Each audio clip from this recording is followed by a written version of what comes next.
Today we're going to look at 10 players who could potentially win your fantasy league for you. We're going to look at their values. We're going to look at their situations. We're going to talk about their player values, and then you just determine whether or not you want to draft that player, because we're talking about players every single day. But before we dig in, you need to click that subscribe button right now. Just take that thumb, move it over a little bit, and click that button, because we're talking about players every day. We're talking about draft strategy. We're doing deep dives on these players as well. And then during the season, we talk about the waiver wire every day. We do deep dives on players who are on the waiver wire every day. And then we also help you set your lineups. Click that button right now. Stop missing out.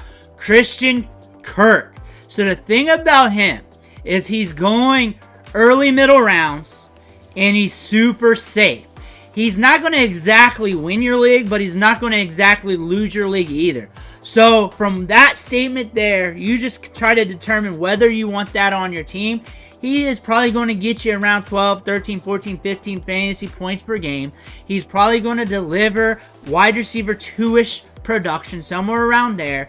But he's also going to have some pop-off performances. I look for the Jacksonville Jaguars to run at a good pace. I look for Trevor Lawrence to be good this year. I look for the offense to push it downfield, allowing Christian Kirk to be open underneath a lot, allowing him to work, allow him to get a good 20+% target share. Last year he had 7 targets per game. Look for him to have that a little bit, and look for him to get a lot of workload. Aaron Jones in this offense. I believe this offense is going to be fascinating to watch, because we got Sam Darnold at quarterback, but we do have Justin Jefferson there to help keep the boxes not stacked for Aaron Jones. But he's good catching the ball out of the backfield. He can be electric in space. He has proven to be productive throughout his career. Aaron Jones is cheap too. He's a middle round running back that you can take a stab at. And the worst thing that happens is you catch something like last year and you just keep moving back and forth with those running backs. Half your running backs are going to get decimated anyways. So why not get a running back here that's going to get workload? DeVonta Smith is one of my favorite round 2 wide receivers. I feel like he's very safe. He's going to get a good target share. He's going to get a fair amount of air yards, which will lead to production. Should get 7 targets a game like last year. 5 on the low end in a game, and probably around 7 to 10, somewhere around there. Should be getting good volume. A.J. Brown and DeVonta Smith is a good tandem. This team runs at a good pace. They should be moving the football well with Saquon Barkley there as well. So I look for DeVonta Smith to be very safe in the second round. If you're looking at those wide receivers in the second round, he's pretty much one of my favorite ones who is going in that range. DK Metcalf. Sounds like he's going to get funnel targets. That's what they're saying. That's going to happen. He's great for best ball. He's great for playing the matchups with, but he's also very steady. You do not see any green candlesticks below me in the chart for those wide receiver 1 weeks, but when you look at his games, he does not bust too much. And when I mean bust, not getting you 10 fantasy points. He's getting you games here where he's getting you 10, 11, 12 fantasy points on the consistent. So when you put him in your lineup, you know you're at least going to get a little bit of something. You know that's going to happen, or he's going to blow up. He only had 3 bust weeks last year. That's pretty solid. 10 fantasy points ain't going to win your week, but it's really not going to lose it for you either.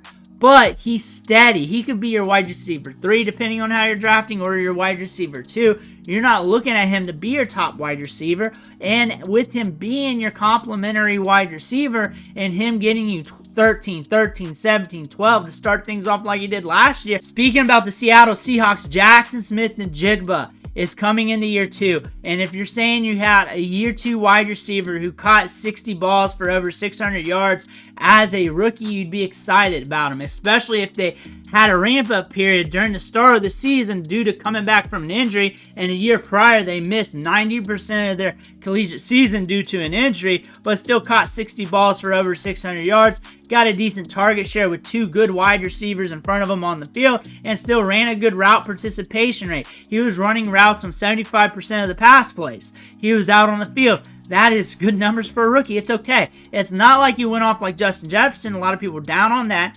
But guess what? He still had an okay first year in the NFL. That is kind of hard to do. 5.5 targets per game. The volume was okay. The ADOT was short. Might deepen up a little bit. But pay attention to him. You're catching him in the middle rounds. You're catching him in lottery ticket alley. where the wide receivers here are all gambles anyways. So if you want to gamble on him, go ahead. Raheem Mostert. We call him Raheem Must Start around here because when he's on the field, when he's the guy you got to start because look at what he did last year. Look at what he did last year. RB1 weeks consistently, 18 points per game. The touchdown should regress. It should because he scored 18 touchdowns last year. That should drop. But what if he scored 12? 13, even 8. It'd still be an okay season, and the Dolphins are going to be in the red zone a lot still. That's just what the Dolphins do. He still has the upside. He'll still get you a good workload. Round 8 draft capital here on Underdog. Going in the middle rounds, going to be at a good price tag. There's going to be upside there, and he can be your second running back on your team, maybe even third. What I like about Diontae Johnson is cheap, and you're going to get a good work rate out of him. So you're going to catch around a 20 to 25% target share, maybe even more. I look for targets to go his way. That doesn't mean fantasy production will be top tier. I'm not going to plant a flag like that. I will say the workload is going to be very good. I will say that. Targets are going to go his way. 6.8 targets per game last year in Pittsburgh. 6, 7, 8 targets per game this year with Carolina with a good ADOT. And the targets are going to be a lot better with Bryce Young. That's what we're going to say. That's what we're going to see. We should expect decent fantasy production. He's always delivered decent fantasy production. I get it. You're expecting more last year, the year prior. But guess what? Round 7 draft capital, pretty cheap. Austin Ekeler. So we've been paying attention to him. And with Jahan Dotson gone, and with what they're doing with the offense, trying to get the ball out quick to keep Jane Daniels upright, Austin Ekeler might be catching some balls in the flat. He might get some work in the passing game, and maybe if he's not dust, and last year was just due to injuries and him just fighting through it, maybe we get back to the old Austin Ekeler, and if we do, we're getting a return on investment because you're catching him in double-digit rounds, RB40 off the board, and there's some upside with him. Gus Edwards, he's just steady Eddie. Steady Edwards, that's what he is when he's on the field getting touches. He'll deliver, he'll score in the goal line, and he'll give you fantasy production. Not sexy, not league winner, nothing like that. Even though this is a league winner video, but it can win your league with that type of production. Kamadi Vidal, J.K. Dobbins, the cheaper options. But Gus Edwards, when he's healthy and on the field, he'll be getting the goal line work, and they're going to look to run the ball a good bit. That's what Harbaugh did at Michigan. That's what he's shown his hand with these running backs. He made sure to get Edwards and Dobbins, even though they're not super expensive. He did get what his brother used to have there. Made sure he got good, reliable running backs. Maybe not Dobbins due to the injury history. Maybe that statement was kind of weird. But Gus Edwards, good between the tackles, good, reliable, steady running back. Christian Watson, honestly haven't not talked about him for a good bit, so I decided I want to talk about him today. But how can he be a league winner?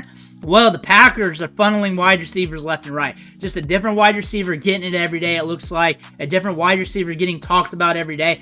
But when Christian Watson is on the field, he gets deep targets.